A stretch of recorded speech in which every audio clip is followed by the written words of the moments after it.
నమస్తే. ప్రస్తుతం మనతో పాటు ప్రముఖ ఆధ్యాత్మికవేత్త, జ్యోతిష్య వాస్తు పండితులు బ్రహ్మశ్రీ డాక్టర్ గుండెపూడి శివ సుధీర్ శర్మ గారు మనతో ఉన్నారు.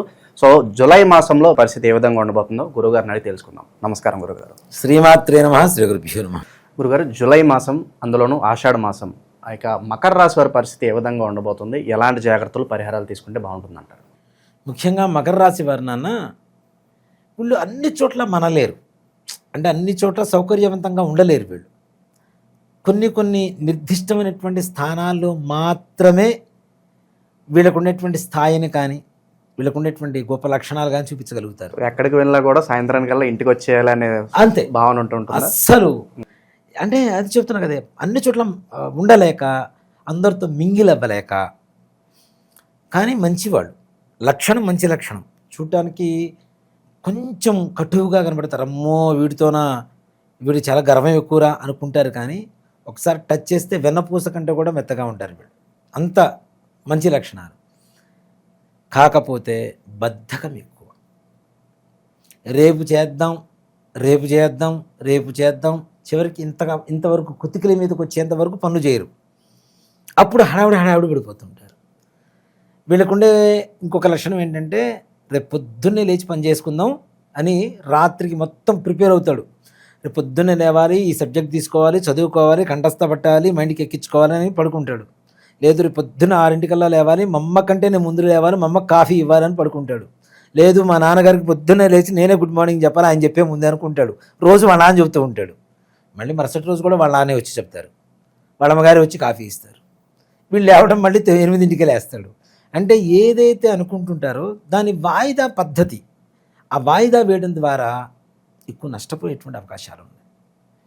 మరలా వీళ్ళని ఎక్కువగా వదులుకోలేరు జనాలు, వీళ్ళని అస్సలు వదలలేరు. ఎంత గొడవలు పడుతున్నా, ఏం చేస్తున్నా. కానీ వీళ్ళు చేసే లక్షణం కూడా ఎలా ఉంటుందంటే, నాన్న పని చేయరు, తొందరగా చేశారు అంటే పర్ఫెక్ట్ అంతే. దాంట్లో ఎదుటివాళ్ళు వేలెత్తు చూపించడానికి అవకాశం లేనంత గొప్పగా చేస్తారు.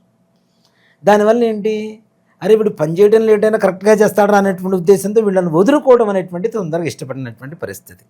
ఇది మకర రాశి వారి లక్షణం. మకర రాశి వాళ్ళకి మరి జూలైలో ఎలా ఉంది అనేటువంటి విషయానికి వస్తే, ముఖ్యంగా అష్టగ్రహ కేతు కుజగ్రహ ప్రభావం ఎక్కువగా ఉంది నాన్న. ముఖ్యంగా హెల్త్ జాగ్రత్తగా చూసుకోండి. అతి ఎక్కువగా కళ్ళకు సంబంధించి, బ్రెయిన్కి సంబంధించి ప్రమాదం జరిగేటువంటి అవకాశం ఉంది. అలాగే దెబ్బలు తగిలి శరీరం రక్తసిక్తమయ్యేటువంటి పరిస్థితులు కూడా కనబడుతున్నాయి. తగిన జాగ్రత్తలు చాలా అవసరం వీళ్ళకి. ఈ కింద పడిపోవటం, దెబ్బలు తగలటం, బాగా ఎక్కువగా రక్తం కారిపోవటం, రక్తం అవసరమై వేరే వాళ్ళ రక్తం తెచ్చుకొని ఎక్కించుకోవాల్సినటువంటి పరిస్థితి వరకు కూడా వచ్చేటువంటి అవకాశం ఉన్నది. కాబట్టి తగిన జాగ్రత్తలు తీసుకోండి. పొరపాటున డబ్బులు ఇచ్చారు అంటే మర్చిపోండి, అది గతంలోకి నెట్టేసేయండి అంతే. భవిష్యత్తుకు దాని గురించి ఆలోచించేటువంటి పరిస్థితి మాత్రం ఎక్కడ తెచ్చుకోకండి. అప్పులు కూడా చెయ్యవద్దు అని చెప్తా. చేసినా అవి తీర్చడం కూడా చాలా కష్టమవుతుంది. ఎవరైతే జూలై మాసంలో మకర రాశి వాళ్ళు అప్పు చేస్తున్నారో వీళ్ళకు కోట్ల రూపాయల సంపాదన భవిష్యత్తులో వచ్చినా ఇప్పుడు చేసినటువంటి ₹1,00,000 అప్పు మాత్రం తీరదు. అది అట్లానే ఉండిపోతుంటుంది. నీ స్థాయికి నువ్వు కోట్లు వచ్చిన తర్వాత ₹1,00,000 పెద్ద లెక్క కాదు. కానీ ఎదుటివాడికి అదే ₹1,00,000 ప్రాణ సంకటం అయితే.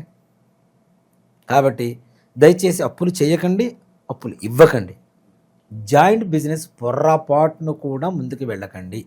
తద్వారా అవతల వ్యక్తి లాభపడతాడు, మీరు మాత్రం నష్టంలో కూరుకుపోవడం అనేటువంటిది జరుగుతుంది. ఇక్కడ ఎలాంటి వ్యాపారాలు బాగా కలిసి వస్తాయి అంటారు ఇన్ కేసు చేయాలంటే జాయింట్ బిజినెస్? నిజంగా చెప్పాలి అంటే ఇసుక, భూమి ఇట్లాంటి వాటికి బాగుంటుంది. అలాగే కన్స్ట్రక్షన్స్, ఇంటీరియర్, ఫుడ్ ఇట్లాంటివి చాలా బాగుంటాయి వీళ్ళకి. కానీ వీళ్ళు వ్యాపారం ప్రారంభిస్తారు నాన్న. ఎట్లా ఉంటుందంటే 10 మందికి తెలిసేది 100 మందికి తెలిసేలా హడావుడి చేస్తారు. స్టార్టింగ్లో ఆరంభ స్వరూపం ఉంటుంది చూడండి, అదనమాట. చేసి మధ్యలో పోయిన తర్వాత ఎవడు చూస్తాడు, ఎవడికైనా అప్పచెప్పేద్దాం, దాంతో వీళ్ళు నష్టపోవడం గ్యారంటీ. పోతాడు 10 రోజులు జనాల కవరింగ్ కోసం, అక్కడికి పోయి 10 రోజులు చేసి వస్తాడు. 11వ రోజు నుంచి ఇంట్లో కూర్చుంటాడు. ఒరే నువ్వు షాప్ ఓపెన్ చేయరా, ఒరే నువ్వు ఇది ఎంత కమ్మురా, ఫోన్లో చెబుతాడు. కొన్ని రోజుల ఫోన్లు ఎత్తడం కూడా మానేస్తాడు. కొన్ని రోజుల తర్వాత షాపు ముఖం వైపు చూడటం కూడా మానేస్తాడు. కొన్ని రోజుల తర్వాత షాపే మర్చిపోతాడు, దేనికంటే తీసేస్తారు కాబట్టి. ఇలాంటివి కొంచెం జాగ్రత్త. అలాగే పార్ట్నర్షిప్ బిజినెస్లు కూడా అస్సలు చేయొద్దు. చేసిన వ్యాపారానికి నిబద్ధత కలిగి ఉండండి. ఈ పని చేస్తున్నాను, ఇది తప్పనిసరిగా నేను చేయాలని సంపూర్ణంగా చేయండి, 100% బాగుంటుంది. అలాగే ముఖ్యంగా ఇంట్లో ఉండేటువంటి వాళ్ళ అనారోగ్య పరిస్థితి కూడా అంతంత మాత్రానే ఉంటుంది. భార్యాభర్తల మధ్య అన్యోన్యత లోపించి భార్య కావచ్చు, భర్త కావచ్చు, కొన్ని రోజులు మాట్లాడుకోకుండా ముభావంగా అదే ఇంట్లో ఉండిపోయేటువంటి పరిస్థితులు, భార్యతో గొడవలు పడి భార్య పుట్టింటికి వెళ్ళేటువంటి పరిస్థితులు కూడా గోచరిస్తున్నాయి. మూడో వ్యక్తి ద్వారా ఏమైనా జరిగే అవకాశాలు 100% మూడో వ్యక్తి దూరితేనే నాన్న, దూరకపోతే పుట్టింటికి వెళ్ళదు, ఇక్కడే ఉంటారు, ఇక్కడ ఫైట్ చేసుకుంటూ ఉంటారు. మూడో వ్యక్తి దూరినప్పుడే పుట్టింటికి వెళ్ళడం మొదలు పెడతారు, అవునా? సో కాబట్టి అలాంటివి జాగ్రత్త. మూడో వ్యక్తులు రానివ్వకుండా చూడండి. వీళ్ళు కూడా కొంచెం బొద్దుగా, హైట్గా, గుండ్రటి మొహంతో కలిగి ఉంటారు వ్యక్తులు. వీళ్ళతో కొంచెం జాగ్రత్త. మంచి స్టౌట్గా ఉంటారనమాట, మంచి బొద్దుగా ఉంటారు, హైట్ ఉంటారు, గుండ్రటి మొహంతో ఉంటారు, తెల్లగా ఉంటారు మనుషులు కూడా. వీళ్ళతో కొంచెం జాగ్రత్త. ఇలాంటి వ్యక్తుల వల్ల మీ సంసారంలో నిప్పులు పోసేటువంటి పరిస్థితులు కనబడుతున్నాయి. కాబట్టి ఇలాంటి వ్యక్తులను దూరం చేయండి. అందుకనే చాణక్య నీతిలో ఒకటి చెప్తారు నాన్న, ఎంత గొప్ప స్నేహితుడైనా సరే స్నేహితుడు ఇంట్లో లేనప్పుడు ఇంట్లోకి రాకూడదు. ఇది గొప్ప నీతి నిజంగా. ఎంత గొప్ప స్నేహితుడైనా సరే, కొంతమంది చనువు తీసుకుని వెళ్ళిపోతుంటారు, కొంతమంది వాంటెళ్ళి వెళ్తారు. అసలు ఈ చాణక్యుడు ఎంత గొప్పగా ఆలోచించి చెప్పారు చూడండి. చాణక్య నీతిలో, నీతి శాస్త్రంలో కూడా అదే చెప్తుంది. భర్త లేనప్పుడు ఇంకొక పురుషుని ఇంట్లోకి రానివ్వకూడదు. భార్య తన ఫ్రెండ్ లేనప్పుడు, తన స్నేహితుడు ఇంట్లో లేనప్పుడు, తన ఫ్రెండ్ స్నేహితుడు భార్య ఒక్కతే ఉన్నప్పుడు తను కూడా ఇంట్లోకి వెళ్ళకూడదు అనేటువంటిది చాణక్య నీతి. కాబట్టి ఇలాంటి వ్యక్తుల వల్ల ఎక్కువగా నష్టం వాటిల్లేటువంటి పరిస్థితులు కనబడుతున్నాయి. కొంచెం జాగ్రత్త వహించండి. అలాగే విద్యార్థులు కూడా కష్టపడాల్సినటువంటి అవసరం. కానీ విదేశీ ప్రయాణాలకు మాత్రం సానుకూలంగా ఉంటుంది. ఉద్యోగం కోసం కావచ్చు, విద్య కోసం కావచ్చు, ఇక్కడ వెళ్ళేటువంటి వాళ్ళకి వీసాలు తప్పనిసరిగా వచ్చేటువంటి అవకాశం ఉంటుంది. చాలా సానుకూలంగా ఉంటుంది. వెళ్ళిన తర్వాత కూడా అక్కడ కొన్ని రోజులు, ఎక్కువ రోజులు నివాసం ఉండడానికి వాళ్ళకు ఉండేటువంటి గ్రహస్థితిని బట్టి అనుసరించుకొని అక్కడ ఉండడానికి అవకాశం ఉంటుంది. అదే ఎట్లా చెప్పగలుగుతాం, ఎన్ని రోజులు ఉండగలుగుతారు అంటే వాళ్ళ సొంత, అంటే వ్యక్తిగతమైనటువంటి జాతకం ఏదైతే ఉంటుందో అది చూసిన తర్వాతనే చెప్పగలుగుతారు. అలాగే వివాహ దశ కూడా పర్టికులర్ టైంలో వస్తుంది, ఈ టైంలో మీరు ప్రయత్నించుకోవడానికి కూడా మనం అది ఇప్పుడున్నటువంటి పరిస్థితి ఏంటంటే, పూర్వకాలంలో ఒక అమ్మాయికి 10 సార్లు పౌడర్ పూసి, జడ వేసి, పూలు పెట్టి, చీర కట్టేసి కూర్చోబెట్టడానికి సిద్ధమయ్యేవాళ్ళు పూర్వకాలంలో అమ్మాయిలు. ఇప్పుడు ఎక్కడ ఉన్నారు నాన్న? పెళ్లి చూపులనే పదం పోయింది. అది మంచిదే, రాను రాను పెళ్లి చూపుల పదం పోవాలి, డేటింగ్ అంతే కదా. ఎట్లా అంటే ఒకే అమ్మాయి ఒక 4 సంబంధాలు చూడాలంటే చూడలేకపోతున్నారు వాళ్ళు. ఏంటంటే సెన్సిటివ్గా తయారైపోతున్నారు. అలా అసలు ఏ అబ్బాయిని మనం నిర్ణయించుకోవాలి, ఏ అమ్మాయిని ఎవరు నిర్ణయించుకోవాలి, ఈ సమయంలో కరెక్టా కాదా, వీళ్ళ దగ్గర బాగుంటుందా లేదా అనేది కేవలం రాసులు చూసి చెప్తున్నారు, నక్షత్రాలు చూసి చెప్తున్నారంటే మీరు నమ్మవద్దు. మీ పిల్లల భవిష్యత్తును మీ చేతులారా మీరు పాడు చేస్తున్నట్టే. వాళ్ళ వ్యక్తిగతమైనటువంటి జాతకం చూసిన తర్వాత మాత్రమే చెప్పడం జరుగుతుంది. కానీ ఏదో ఈ రాశికి ఆ రాశికి బాగుంది, ఈ నక్షత్రానికి ఆ నక్షత్రానికి బాగుంది చేసేయండి అంటే మాత్రం చాలా కష్టం అవుతుంది. అలాగే కొన్ని పనులు ఎప్పుడో మొదలుపెట్టి జరగట్లేదని అనుకుంటూ ఉంటారు. వాళ్ళకి గుడ్ టైం స్టార్ట్ ఎప్పుడవుతుందో కూడా మనం అది వ్యక్తిగతంగా చూస్తేనే తెలుసు. 100% అన్న. ఇప్పుడు ఈ టైంలో బాగుంది, ఈ టైంలో బాగాలేదని చెప్పి మనకి చక్కగా ఇండెక్స్ కనపడుతూనే ఉంటుంది మనకి. కాబట్టి దాంట్లో ఏ రకమైనటువంటి సంశయం లేదు. అదే చెప్తున్నాను అన్న, జాతకం అనేటువంటిది నా దగ్గరకు కొంతమంది మాట్లాడుతుంటారు వచ్చి, ఇంత డెప్త్ ఎలా వస్తుందండి, ఇంత డెప్త్ ఎలా తెలుస్తుందండి, ఎక్కడో మా 10 తరాల క్రితం 9 తరాల క్రితం ఇది జరిగింది అని చెప్తున్నారు మీరు, అది ఎలా చెప్పగలుగుతుంది, అంత డెప్త్ ఉంటుంది ఆ జాతకంలో అంటే అదే చెప్తా.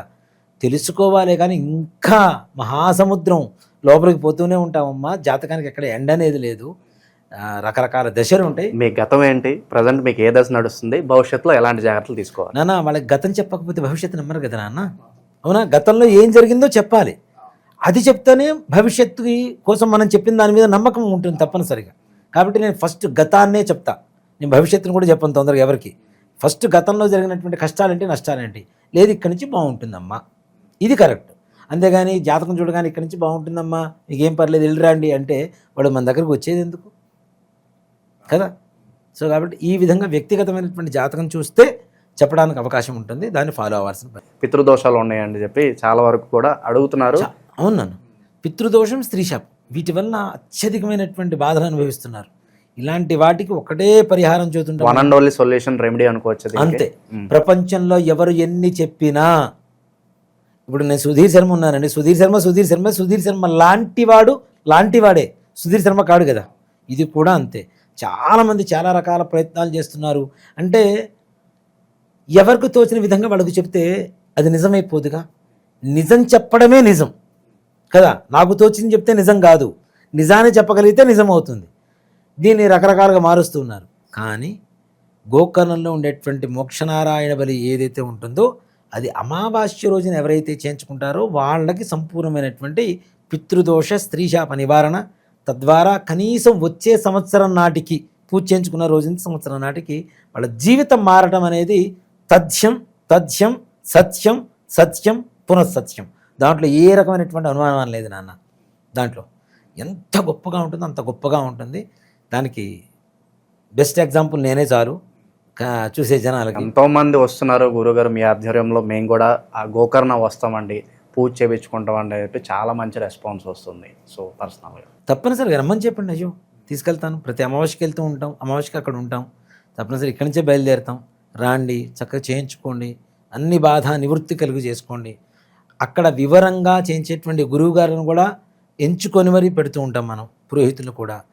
అన్నీ ప్రతి ఒక్క దాంట్లో 1-2 సార్లు ఆలోచించి జాగ్రత్త తీసుకొని వెళ్తుంటాను అన్న. నన్ను నమ్మి ఇంత దూరం వచ్చినప్పుడు వాళ్ళకి మంచి జరగాలి, ఇది ఒకటే. నన్ను అందుకే పుట్టించాడేమనుకుంటాను నేనైతే దేవుడు.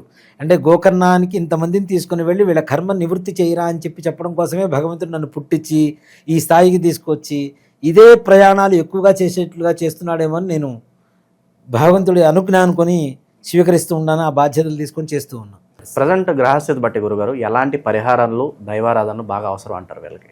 ముఖ్యంగా నాన్న పెసలు బుధవారం రోజున పెసలు గుగ్గిళ్ళు చేసి ఏదైనా సరే విష్ణుమూర్తి ఆలయంలో నివేదన పెట్టించండి. నివేదన పెట్టేసి ప్రసాదాన్ని అందరికీ పంచిపెట్టండి. దాంట్లో ముఖ్యంగా బీదనారాయణ ముష్టి వాళ్ళు ఉంటారు కదా, వాళ్ళకి పంచిపెట్టి ఇంట్లో నుంచి ఒక 10 కాయిన్స్ తీసుకుని వెళ్ళండి. ఆ కాయిన్స్ కూడా నీళ్ళల్లో తడుపుకొని తీసుకుని వెళ్ళండి. ఒక్కొక్కడికి ఒక్కొక్క గుప్పిడి పెట్టండి, ఒక్కొక్కడికి ఒక్కొక్క కాయిన్ ఇవ్వండి, కాళ్ళు కడుక్కోండి, స్వామివారి దర్శనం చేసుకోండి, ఇంటికి రండి. 100% బాగుంటుంది. సో ఓవరాల్గా ఈ రాశి వాళ్ళందరికీ కూడా ఈ జూలై మాసం ఏ విధంగా ఉండబోతుందో అద్భుతంగా వివరించారు. ధన్యవాదాలు గురుగారు. శ్రీమాత్రే నమః. శ్రీ గురుభ్యో నమః.